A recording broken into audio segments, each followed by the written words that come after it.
danau di Nibiru jadi terlihat berwarna merah. Kandungan oksida besi itu juga yang akhirnya membuat Nibiru berubah pesat ke arah yang lebih buruk karena kandungan besi merusak atmosfer dan membuat planet Nibiru menjadi tempat yang tidak bersahabat untuk kehidupan. Anunnaki jadi kehilangan banyak sumber daya mereka dan mulai kekurangan makanan. Meski teknologi mereka yang merupakan perpaduan antara alkimia dan sihir itu sangat canggih, tapi mereka membutuhkan sebuah elemen untuk membuat teknologi itu bekerja. Elemen itu adalah emas. Anunnaki membutuhkannya karena logam tersebut punya sifat yang murni. Nanopartikel emas bisa digunakan untuk memperbaiki lapisan ozon, bahkan mampu bertahan dari radiasi kosmik. Itu sebabnya NASA menggunakan foil berlapis emas untuk stasiun luar angkasa mereka supaya bisa bertahan dari radiasi. Sayangnya, emas itu barang yang sangat langka di Nibiru. Mereka tidak punya emas yang cukup untuk menjalankan teknologi mereka. Hingga akhirnya Anunnaki menjelajah alam semesta dengan pesawat luar angkasa mereka dan mencari planet yang mengandung emas. Bisa dibayangkan semaju apa peradaban mereka. Ketika bumi masih berada di zaman purba, Anunnaki sudah jadi astronot yang menjelajah alam semesta. Mereka juga berhasil menemukan planet bumi yang punya banyak kandungan emas di dalamnya.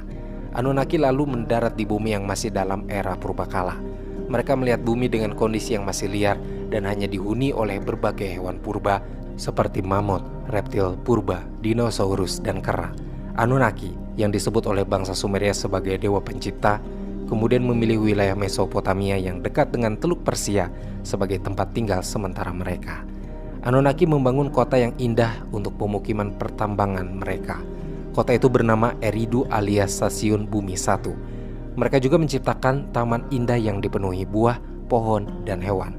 Taman itu dinamai oleh mereka dengan nama Taman Eden. Familiar dengan namanya? Ya, itu yang disebut-sebut sebagai Taman Surga atau Taman Suci. Taman di mana para Anunnaki, dewa-dewa alien itu menghabiskan waktu. Sebab tujuan mereka datang ke bumi adalah untuk menambang emas. Anunnaki ternyata tidak sendiri.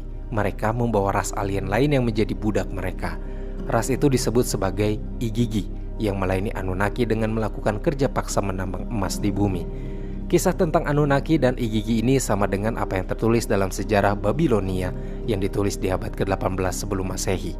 Setelah menjalani kerja paksa yang sangat berat selama beberapa ribu tahun, Igigi tampaknya muak dan akhirnya memberontak menghadapi penindasan yang dilakukan Anunnaki. Peristiwa pemberontakan ini menjadi tragedi perang pertama di bumi. Namun, Igigi tidak bisa mengalahkan Anunnaki sehingga mereka akhirnya kalah dan dimusnahkan.